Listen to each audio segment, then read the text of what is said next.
Bonjour à tous, chers chercheurs de vérité. Bienvenue dans cet espace où la pensée se libère des contraintes habituelles. Je m'appelle Mohamed Mustafa Bachar et j'ai l'immense honneur d'être le père fondateur d'une toute nouvelle école de pensée, d'une toute nouvelle philosophie que j'ai nommée, que j'ai baptisée le non-définitionnisme. Aujourd'hui, c'est une vidéo un peu particulière puisque je vais vous parler, ou plutôt je vais essayer d'établir une analogie entre différents systèmes de pensée avec celui du très célèbre Daniel Kahneman, ou encore les états d'esprit des clowns Auguste et Paillasse du grand artiste martien Bruce Lee. Eh ouais, il faut croire qu'à ses heures perdues, il était philosophe. Ou encore le système nerveux central de John Newport Langley, et bien évidemment sans oublier la psychologie positive de Rick Hanson. Tous ces modèles partagent un point commun. Ce sont des modèles cognitifs ou encore des modèles de l'esprit qui portent un éclairage tout à fait fascinant sur les mécanismes sous-jacents de nos circuits neuronaux.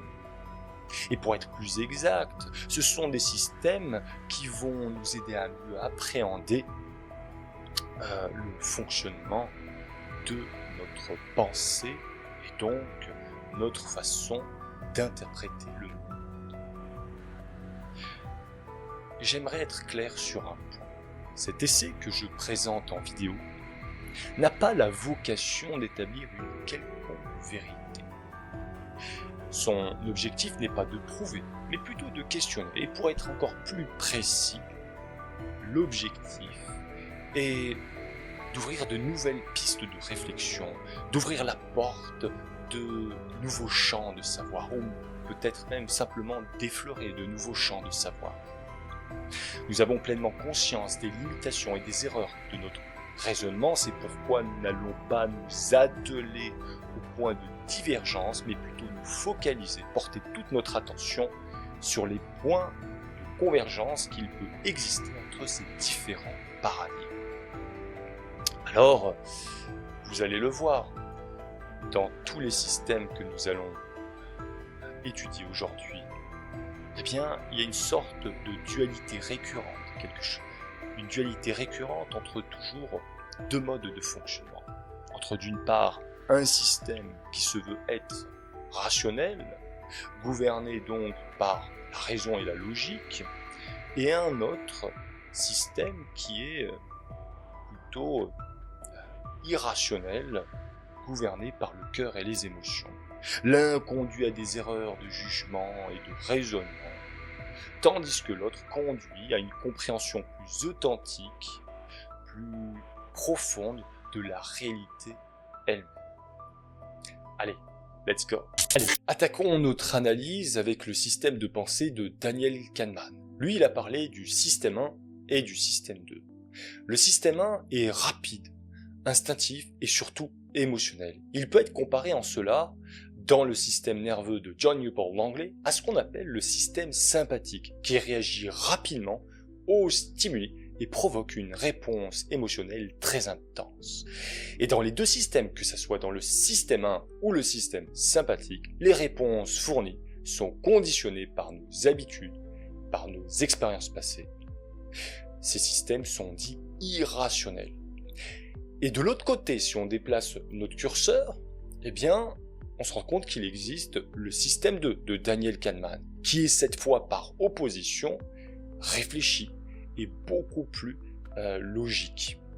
Similaire en cela à ce qu'on appelle le système parasympathique de Langley, qui est responsable de la régulation de fonctions corporelles telles que la méditation ou encore la relaxation, d'où justement le fait que les réponses fournies soient cette fois plus posées. Et dans les deux systèmes, que ce soit dans le système parasympathique ou le système 2, eh bien, ces systèmes permettent une analyse beaucoup plus approfondie des informations disponibles et donc une prise en compte des conséquences de nos décisions sur le long terme. En fait, vous savez, en métaphysique, il existe souvent, on parle souvent d'une dualité entre deux dimensions, entre d'une part la raison, l'esprit, et la raison et donc la logique elle-même, et d'autre part entre le cœur, la foi et donc les émotions elles-mêmes. Et le système de Daniel Kahneman illustre parfaitement cette dualité. Mais il n'y a pas nécessairement opposition, il n'y a pas nécessairement conflit, il y a plutôt, je dirais, complémentarité. Il faut arrêter de regarder le monde à travers le prisme du manichéisme. Et comme j'avais expliqué dans une de mes vidéos, le bien et le mal, la dualité n'existe pas. C'est peut-être quelque chose qui nous apparaît vrai dans le cadre de notre plan d'existence, dans le cadre de notre réalité tridimensionnelle, mais au-delà de cette réalité, le bien et le mal n'existent pas. La dualité n'existe pas. Il n'y a pas de 1, il n'y a pas de 0.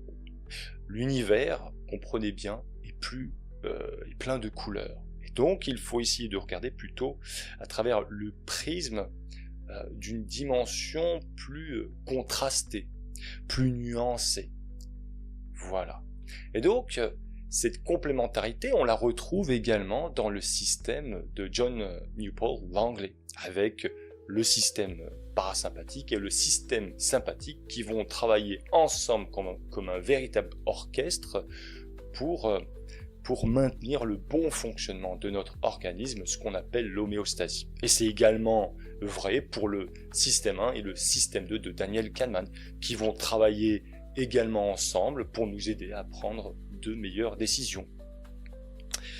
Et donc, parfois, on a besoin d'une réponse émotionnelle, rapide, et d'autres fois, on a besoin d'une réponse réfléchie, posée. Mais est-ce vraiment le cas? Et c'est la question que je pose. Est-ce vraiment le cas? Alors, regardons dans notre histoire. Au cours de notre évolution, nos ancêtres chasseurs-cueilleurs, s'ils n'avaient pas ce système sympathique, auraient été, ou système sympathique ou encore le système 1 de Daniel Kahneman, auraient été incapables de réagir rapidement face à un danger imminent et donc face à un prédateur qui est 1000 fois plus puissant qu'eux, ce qui aurait compromis leur existence et notre existence. Mais je pense que ce système 1, ce système sympathique, appelez-le comme vous voulez, est aujourd'hui un produit obsolète, démodé. Je pense qu'aujourd'hui, il faut essayer de se mettre à jour. Alors, c'est vrai que nous évoluons au sein d'un corps de macaques, de primates, qui est soumis à ces restrictions, à ces limitations biologiques. Mais je pense que ce qui est fondamental, c'est d'essayer de se transcender, de se dépasser, et pour ça, il faut travailler sur soi-même. Et la métaphore de, vous savez, les états d'esprit des clowns, Auguste et Paillasse, la philosophie en fait de Bruce Lee peut être liée à ces deux systèmes. Lui, il a parlé d'un certain clown, un clown qu'il a baptisé Auguste. Auguste est le clown blanc. Il est la parfaite incarnation de ce système 2, de ce système parasympathique. Il représente notre partie rationnelle, logique, analytique. Tandis que Paillasse, c'est le clown noir, il est notre partie, vous savez, émotive, émotionnelle, spontanée, qui ne se contrôle pas, donc automatique, robotique, mécanique. Et Bruce Lee, il utilise cette métaphore de ces deux clowns, de clown Auguste et clown Paillasse, pour illustrer la dualité de la vie.